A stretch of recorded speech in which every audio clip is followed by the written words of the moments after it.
Good morning. Pretend that you haven't heard that. Okay. Wow. Happy New Year. Did I mention that it was New Year's? I did. It's 2025. And believe it or not, that is awesome, especially awesome. And why? Because we can make this year anything we want. We can experience a life that is full of all the good stuff and free from all the yucky stuff, more full and free than we've ever experienced before. And it's all in our hands and in our minds. Like the songs that Joyful Noise gave us this morning, the limits to our greatest good are defined by our imaginations. So we've got to dream big. We have to set the intention for all of the amazing, wonderful new experience that we want to usher in, right? But we have to make room. We have to make room to accept those wonderful experiences, right? Because if our hands are full of all the mess that we've been carrying from past years, how are we going to accept the gifts that the universe will offer? So how do we make room? If you've been coming here for a while, then you know what I'm about to say, right? The burning bowl. We need to usher out all of that old stuff which isn't serving us anymore. That's really, really important if we want to invite wonderful new adventure into our lives. So in your programs, there's a little paper-clipped packet, okay? That has the instructions, a lined page, and a letter page for this whole thing. But there are a couple of items on the instruction page for which I'd like to offer alternatives. And let me back up and explain first. So you're going to write down all of the attitudes and beliefs and limitations, circumstances, mindsets, dragons or fears, all of that stuff that you want to get out of your life, right? All the stuff that has been holding you back or occupying your mind and making you stress out. You're going to write down all of them. Write every single one of them down on the lined page. And if you need more space to write, there are notebooks in the back. There's just a couple of them. Just tear out as many pages as you need and keep on writing. So they're on the table back there. Feel free to take as much as you need. And you don't have to do it all today.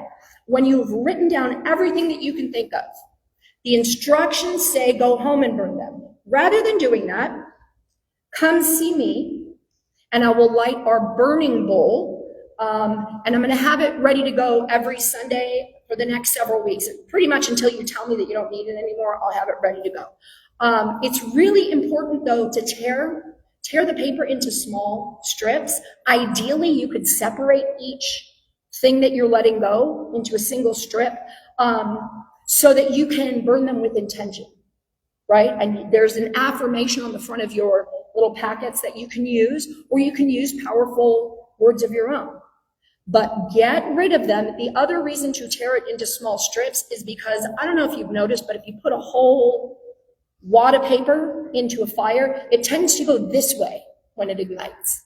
And we like this church. So little pieces mean less risk, right? I do have a fire extinguisher and a fire blanket, but let's not use them, okay? So itty bitty pieces, burn them with intention. So as you're burning them, visualize that they're being removed from your life. As the fire is consuming them, they're being removed from your life, okay? And that's what makes it so powerful. It's all about the intention that you're setting. And here's another place where my instructions deviate a lot from the ones I printed for you. Those were provided by another company. But I wasn't going to edit them because I forgot to print them until last night. When you write down all of the incredible new stuff that you want to come to you this year, all the incredible ways your life is going to expand, and the ways that life is going to express as you in the world as joy, I want you to write all of that down in as much detail as you can. Be careful not to put limitations around it, right?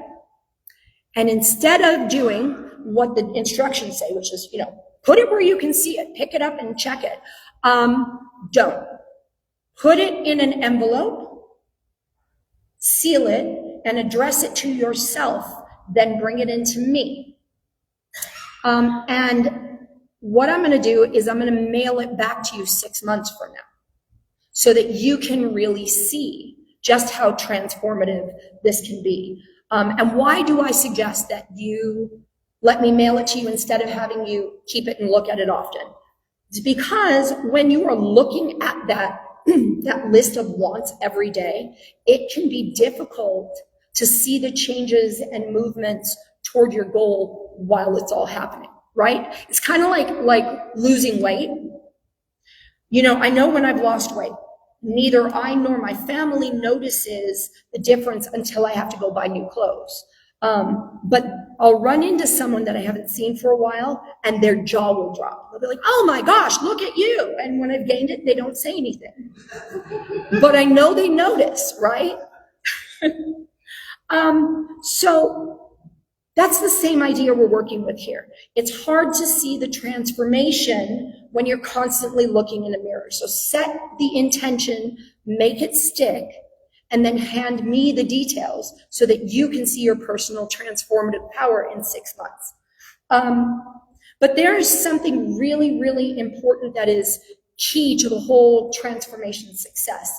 And Ernest Holmes said it wonderfully in our inspirational reading this morning from The Science of Mind. And I'm going to kind of paraphrase. He said, a principle fundamental to achieving the results of that which we desire is that the truth as you believe it to be, as you know it, is demonstrated. We are dealing with that which is limitless. It's the whole universe. It's all of everything, everywhere, right? It's the big G-O-D. And something that vast, it doesn't know the difference between big or little from our perspective. So whether the end result is or is not possible depends quite specifically on our acknowledgement of and embodiment in it, in the ideas we want to experience. Be the thing, or live as if. So what would it feel like if all of your dreams were true right now? What would your mood be? How would you respond to the world around you? Figure that out, and then act as if all-encompassing joy and peace and fulfillment are happening right now as you want them to be in this and every following instant. Give your attention to the experience. Demonstrate it and show gratitude. Remember, Spirit gives us what we pay attention to, right? So if we are paying attention to our bills and our worries, God says, oh, they must really like those bills and worries, and I love this person, so I want them to be happy. So I'm going to make sure that they get all the bills and worries that they want, and I'm going to keep them happy. And if we're spending all of our time out and about in the world complaining and whining about all the things that are wrong or unfair or whatever, Spirit's going to give us plenty more to whine and complain about, right? And if we're looking at all the wonderful things we do have and at all of the amazing ways that our life is being experienced, if we're expressing gratitude and joy and compassion and all those other wonderful things, God will say, I love that person and I want them to be happy, so I'm going to give them more to be grateful for. More joy, more opportunities to expand and embrace. You see where I'm going? Right? Some people call that the law of attraction. Other people call it manifesting. Some people call it treatment or prayer.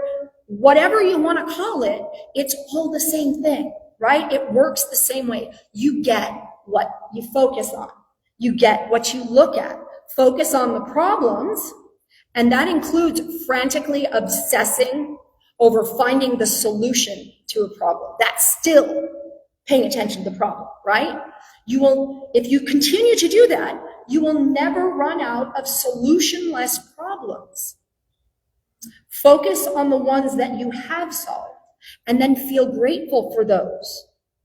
And you'll find that new solutions to current problems become apparent. Doesn't mean ignore them. It means stay thankful and look for the solution when it crosses your path, right? So write down all of the icky stuff and move it out of there so it doesn't tempt you to give it attention. Then write down all the wonderful stuff and bring it to me and immediately start living life as if. Capiche? Yeah? Okay, and that goes along with the idea that we've been working with these last few weeks as we discover how to be the love, how to embody that love in every situation. And that's something folks have had a lot of questions about, I've noticed. Now, if you've been here for the previous 2 talks, you're already at our jumping off point. If you haven't, you're going to want to go to our Facebook or YouTube channel. I did put a slide up there that has all of our links. On some of those, you can only see little short reels, but you can see and listen to the whole sermon on Facebook, and I believe it'll be on YouTube later. And I don't want to spend a whole lot of time recapping those today, but all of that stuff is important, and it ties into our talks that we did several months ago, starting with, how to step into the now and then overcoming ego and judgment. All of that is tied into what we're doing here today. So all of those talks are available on Facebook. Recap them, get them into your head so that as we move forward, they're still fresh, okay? It's all flowing together. So the whole picture is really, really important if we want to maximize the way it shapes our lives. So my foundational idea with this series of talks is that if we can learn to be the embodiment of love, of compassion, of patience, understanding, support, encouragement, strength, or any other of those wonderful words and deeds associated with being a loving person, if we can be that all the time, not just do it, but be it, the world around us will begin to shift into harmony with our state of being.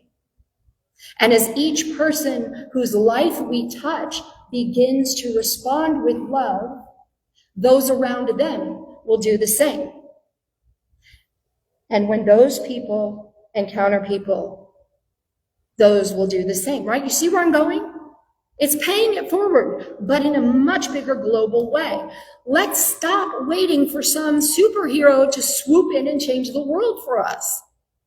We are the superheroes that we've been waiting for. And I'm going to reiterate once again. When I say that I want us all to be the love, I am not telling you to embrace everyone with open arms and continually turn all of your cheeks so you can get banged up and bruised and smacked down, okay? Embodying love doesn't necessarily mean keeping everyone actively engaged in your life or having no boundaries. You can make the choice to go no contact or limited contact and still respond as love. Sometimes it's really challenging to have loving thoughts and feelings when some people are in arm's length, right? Sometimes it's easier to love folks when they're over there. Sometimes way, way, way over there. And gratitude is an expression of love. Can we agree? Yeah? That gratitude, whether inwardly or outwardly, is an expression of love. Even when you're just grateful that you don't have to deal with somebody, right? If you can be grateful for their absence, you can begin to think of them in a loving way. As in, boy, it is so nice to be able to relax and know that I don't have to deal with that person's nonsense. I sure hope they're happy where they are, because if they're happy, they will stay there. Right? That is gratitude. That is positive. Make it work. Okay, so where I'm coming from today is a result of what I got from our last Wednesday night service. And if you haven't been to one, they're very, very different from this. There's no music, there's no formality. I literally pull up a stool and we kind of gather and we talk. Sometimes we go over the sermon. More often than not, somebody has a question or poses a situation which relates to what we're talking about, and we kind of collectively come to clarity, and we get some huge ideas out of it. And that's really cool, I think. For me, it is. And I like to kind of replay everything that we've discussed before I go to sleep on Wednesday night. So at the last service, everybody there was able to contribute and give clarity to a situation that one person was dealing with. And I thought that was really, really cool. I like where we went with it. But something was bothering me, and I couldn't put my finger on what it was. And so before then, I thought some more every evening. And let me press pause on that to clarify something. Some of you who were here for the talks on the now, you'll remember that we identified that remembering the past can be a function of the present, if that is all you are doing. You're not remembering and driving. You're not remembering and washing dishes. You are only remembering. And that is why I dedicate time before I go to sleep to replay and think about stuff. And it wasn't until Friday night that I figured out what was bugging me. It's that there was one question which kept coming up during our discussion. That was, how do I demonstrate love in this situation? And I understand why it was asked. Because most of us are, whether we realize it or not, we are only familiar with demonstrations of love. We understand what we feel, but we also demonstrate, and we expect those who love us to demonstrate as well. It's those things that we say and do to let someone know that they're loved. And the things that we do to make it look like love, right? There are gestures and things that we do, and that's wonderful. It's a beautiful thing. I am not knocking that. It's fantastic when it's sincere, but it is not what I'm talking about with these talks that we're going through. I want us to be the love. Being the love means never losing sight of the fact that no matter who they are, or how they've behaved or are behaving, no matter how caustic or crass they appear to be, no matter how uncomfortable we feel while they're demonstrating all of those wonderfully challenging traits, we need to know that every one of us is necessary. And for this, I'm going to revisit an illustration that I used Wednesday. And I know that we've walked through this before, but hang with me. So, John tells us that in the beginning, there was the Word, right? And the Word was with God. And the Word was God. And everything came to be by God's hand. Without God, not even one thing that was created came to be. So this means that if nothing was created except by God, there was nothing but God in the beginning, right?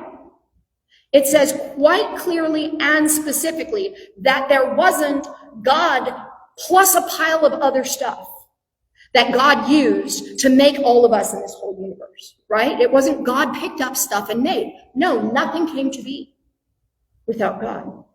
So God had to use the only thing that existed to make us. God used God to make us. And the books of Colossians, Corinthians, and Romans all include and describe us as being part of one body, each with our own function in that one body, which means that even your ex, or that mean lady at work, or your crazy Aunt Butilda with the extra arm growing out of her nose, all of them are vital parts of the body of God. And I used this illustration on Wednesday. So if I am the one body, okay, this little tip of my pinky finger, just this little bit, we're going to call it Jason, okay? It was Tom the other night, right? So it's Jason now. That was the other finger. Now, you might not think that Jason right here has much importance in the grand scheme of things, right? I mean, sure, Jason is responsible for providing a foundation for these pretty nails, right? And that is important to me, but Jason is also important because he provides sensation and for the function of that part of the hand and for the safety of the rest of the finger. Without Jason, not only would my manicure be wonky, but I might not be able to feel when the knife that I'm using to prepare ingredients for dinner is getting too close. Or maybe I wouldn't be able to grip the rope quite as tightly in a game of tug of war, and I might end up being pulled into a puddle of mud, which would not be good. So Jason here is very, very important. Okay, but let's pretend that Jason doesn't get along with Jillian. This is the joint right below where he sits, right? Jason and Jillian, they do not get along. They do not see finger to knuckle. And Jillian, she really, really wants him gone. Or at the very least, she wants him to be miserable. So she goes out of her way to accidentally let Jason get hurt or damaged. Does Jillian's opinion, as we discussed last week, does Jillian's opinion make Jason any less important? No, not at all. But can Jillian's attempts to force her will upon Jason affect his ability to function as he's meant to in his role within the body that is me? Yes. Absolutely. Jillian can really make things difficult. And Jason may have to work extra hard to do what he's supposed to do. And the two of them, with all of their finger bickering, are really posing problems for the rest of the hand, which makes the job harder for the arm, which affects the shoulder, which then affects the torso. And disharmony becomes the rule, which brings us to where we are in the world.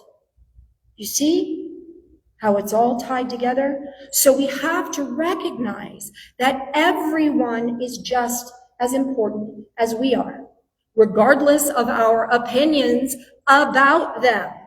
And we must choose to respond with compassion. To illustrate what I mean, I want to share this with you from the Kuan Yin Chronicles by Martin Palmer, Jay Ramsey, and Man Ho Kok on page 72. And before I do, in case you're unfamiliar, I should tell you that Kuan Yin represents the Eastern Buddhist embodiment of compassion, okay? So they say, at the beginning of time, when the world was young and all the creatures of the world were but newly made, Kuan Yin dwelt with all the creatures upon the earth. At first, she taught them how to live, each according to their own ways. She taught them how to treat others and how to show kindness. Under her tutelage, the animals, birds, and insects lived happily together. If disagreement broke out, they came to her for advice. Thus was all peaceful in the world, and every creature loved and adored Kuan Yin. But the day came when she had to ascend to heaven again, to take up her responsibilities there. The animals, birds, and insects were devastated when they heard this. "Please do not leave us," they cried, "for who will teach us and guide us if you're not here?" Kuan Yin was moved by their pleas and agreed to stay upon the earth for a little longer.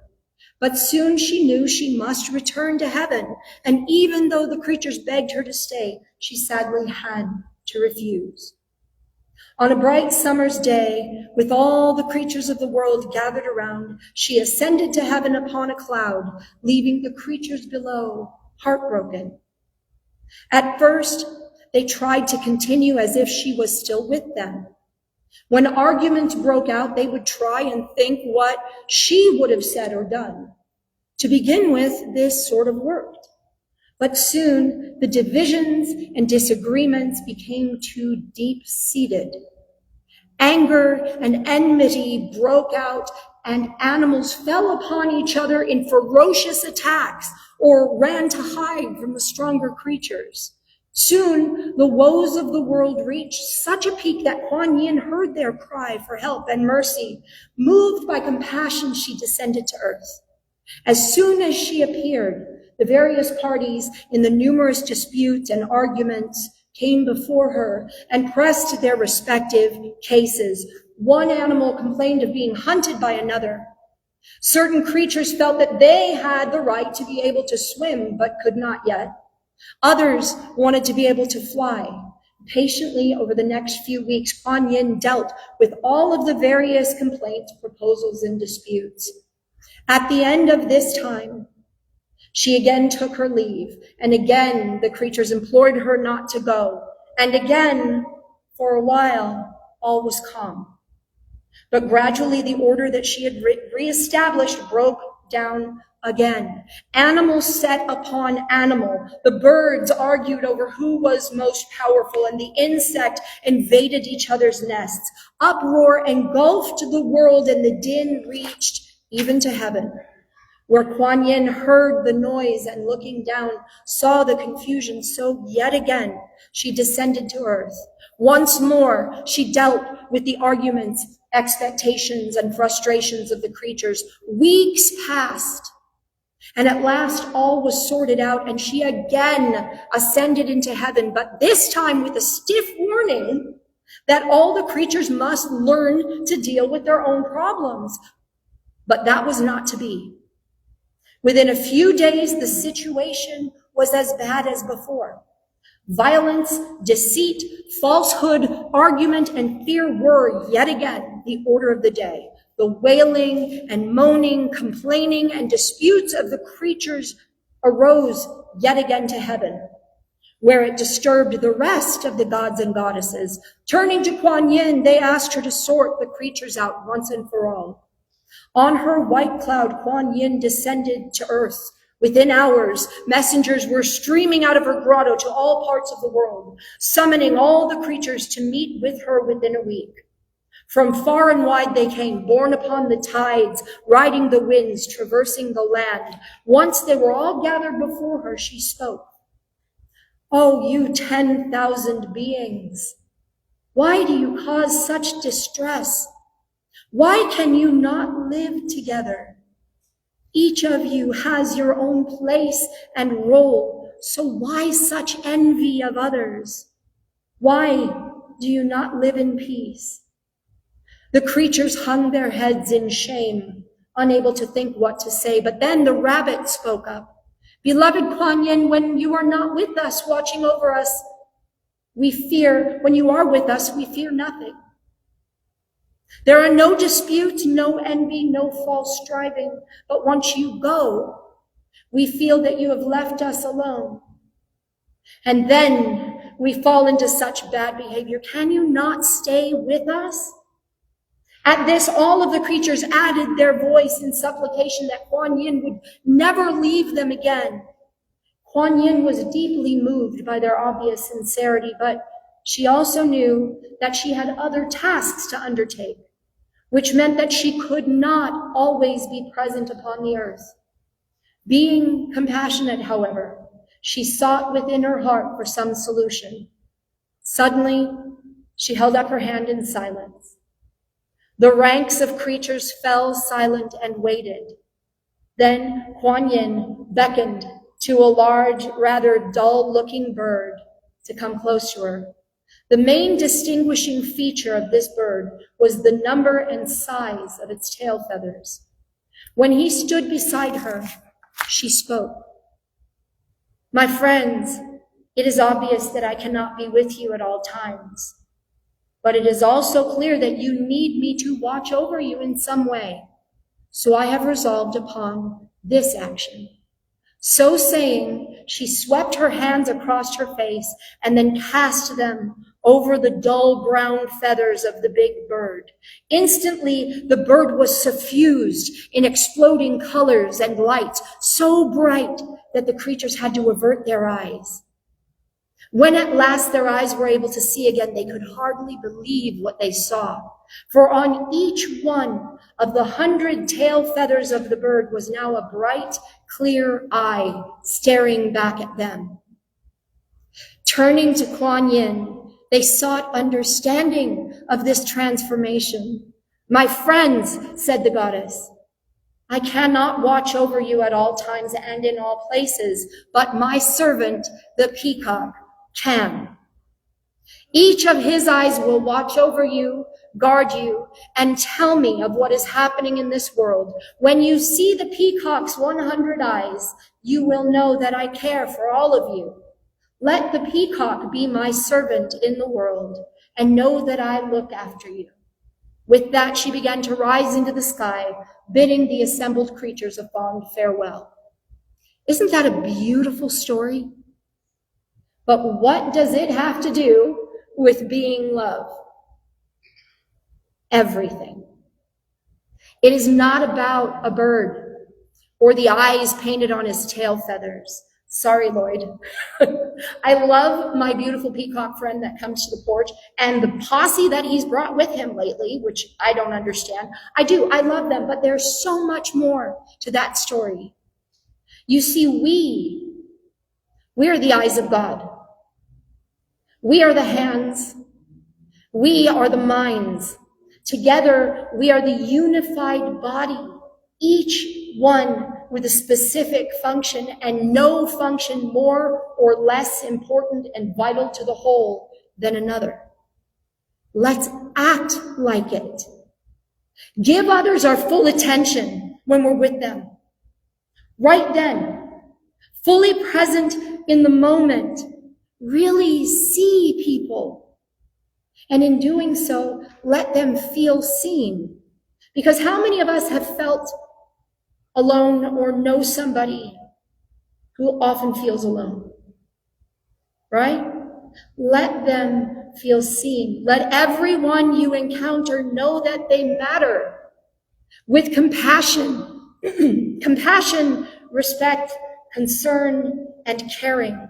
That is how we can be the love in any situation. We can see each other face to face and recognize that we are the same. Without exception, we are the same, equally important and equally beloved by the whole of Spirit. When we can all maintain that recognition at all times and during all occasions, the world will finally understand that all there is that's real is love. Anyone can demonstrate the appearance of love, but it's up to us to embody it. Thank you.